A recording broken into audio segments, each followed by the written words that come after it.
Mary Flora Bell. Mary's mother, Betty, was a prostitute who was often very absent from the family home, traveling for work. Mary was Betty's first child, born when she was just 16 years old. It's not known who Mary's biological father was, but for most of her life, she was believed that it was a man named Billy Bell, a habitual criminal later arrested for armed robbery who had married Betty sometime after Mary was born.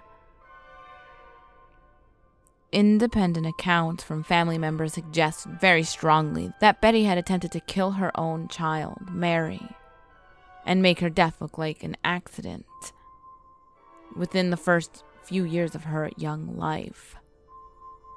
How? By trying to overdose her on pills. It didn't work. Mary herself said that she was subjected to repeated abuse, her mother forcing her to engage in acts with men from the age as young as 5 years old.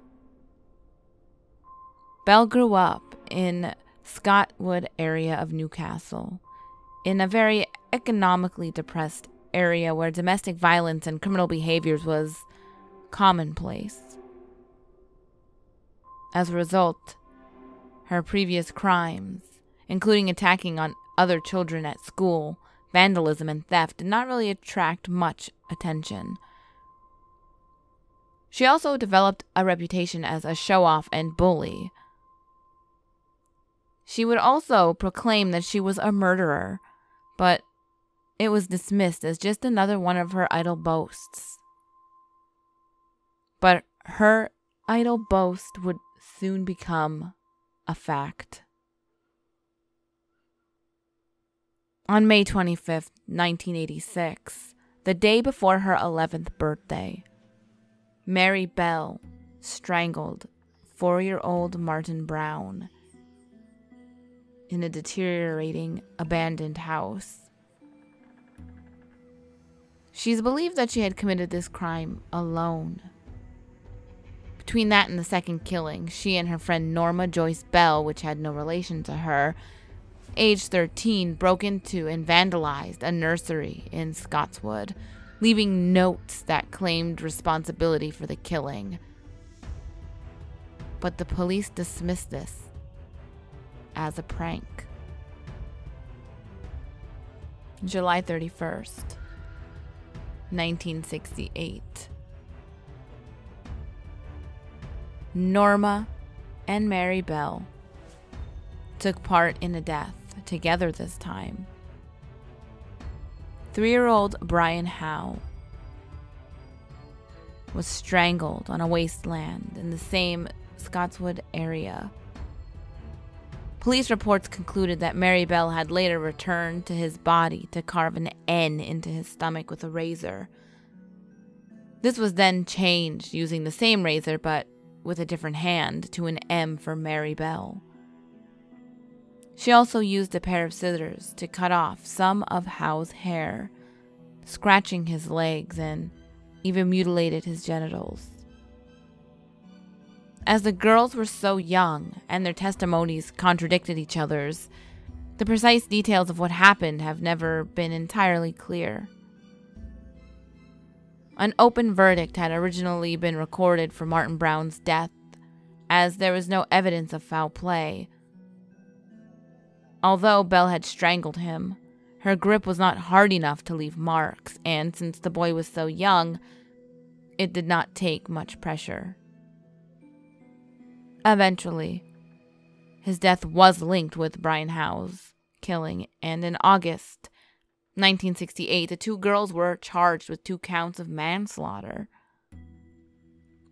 That December, at Newcastle Assize, Norma Bell was acquitted, but Mary Bell was convicted of manslaughter on grounds of diminished responsibility, and the jury, taking their lead from her diagnosis by court-appointed therapists who described her as displaying classic symptoms of psychopathy. The judge, Mr. Justice Cusack, described her as dangerous and said that she posed a very grave risk to other children. She was sentenced to be detained at Her Majesty's pleasure, effective an indefinite sentence of imprisonment.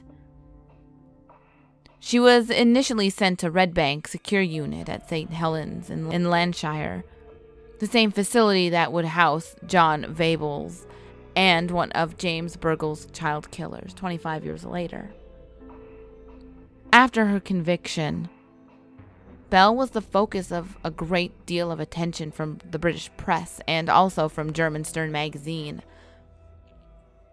Her mother repeatedly sold stories about her to the press and often gave reporters writings she claimed that were Mary's.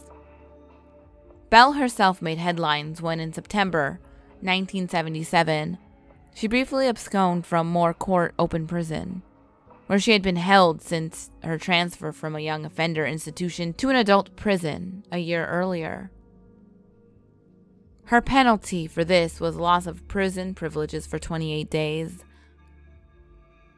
For a time, Bell also lived in a girls' home in Cumberlow Lodge in South Norwood. But in 1980, Mary Bell, at the age of 23, was released, having served 12 years. She was granted anonymity and a new name to start a new life with her daughter, who was born on the 25th of May, 1984. Bell's daughter did not know of her mother's past until Bell's location was discovered by reporters, and she and her mother had to leave their house with bed sheets over their heads. Bell's daughter's anonymity was originally protected only until she reached the age of 18. However, May 21st, 2003, Bell won a high court battle to have her own anonymity and that of her daughters extended for life. Any court order permanently protecting the identity of someone is consequently known as the Mary Bell Order. And in 2009, it's reported that Mary Bell had become a grandmother. Although Mary Bell was sentenced to life in prison and had gotten out at the age of 23, the parents of those two young boys that lost their lives feel it was not long enough. They feel she should rot in prison forever. But my issue with this entire story is, what about her mother? What about Mary Bell's mother? The woman who was supposed to protect her daughter from all harm, but instead tried to kill her, sell her off, and use her in ways no little girl should be used. Her mother got off scot-free. No one knows Mary Bell's whereabouts today.